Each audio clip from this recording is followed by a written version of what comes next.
Hello, I'm going to give you a brief lesson on graphing absolute value equations. The first is the very basic. It is simply y is equal to the absolute value of x.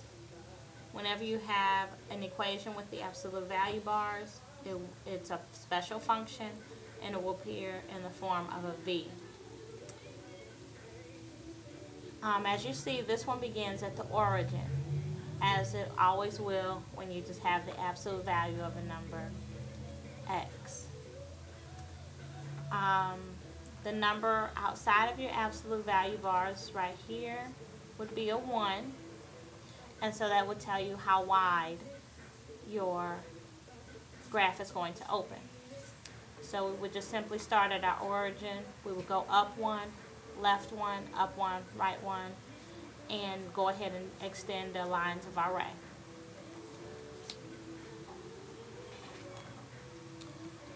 This equation here is in the general form of y is equal to a times the absolute value of x minus h plus k, where k represents the vertex of your special function.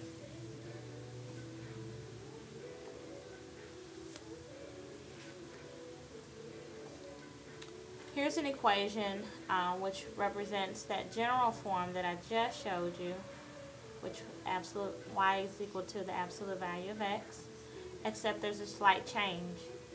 The k variable is replaced with the number 1. So that tells us that from the origin we need to go up 1. If that were to say plus a negative 1, that would mean we would go down from the origin down 1 unit, which will place us at negative 1. And again, it should open with a value of 1.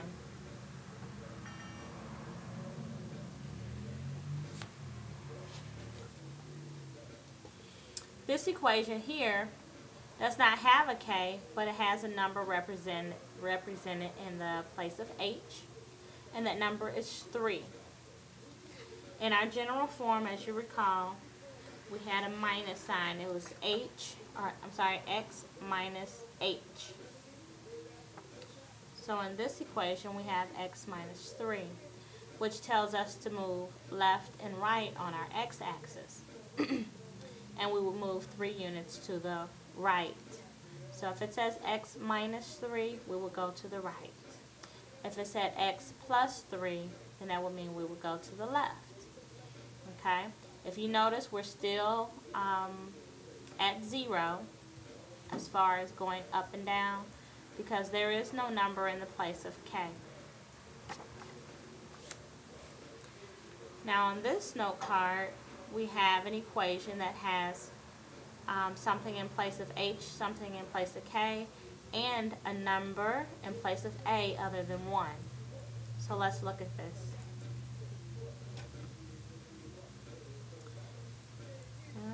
Right there is our vertex, and if you notice that it is over 3 units and up 5 units. Okay, I'm trying to direct with my pencil. 1, 2, 3, 4, 5. And that represents the 5 that's here and the 3 that's there. Okay? And then as far as how wide we're going to open, if you see that this absolute value equation opens up a lot wider than when it was in a standard form of just 1. Okay? And that is because this number out front has changed. That one has a value of 2/3, which is a fraction that's smaller than 1, but it actually opened our graph up wider. And the way we graph that is we come here to our vertex, we look at the number in the numerator, and that's how many units we count up. 1, 2. And the denominator tells us how many units to go over to the left and to the right. So that number is 3. So we would go over 1, 2, 3 this way, back to the origin, 1, 2, and 3. And that's as simple as we do it. Call me with any questions. Educational Tutoring.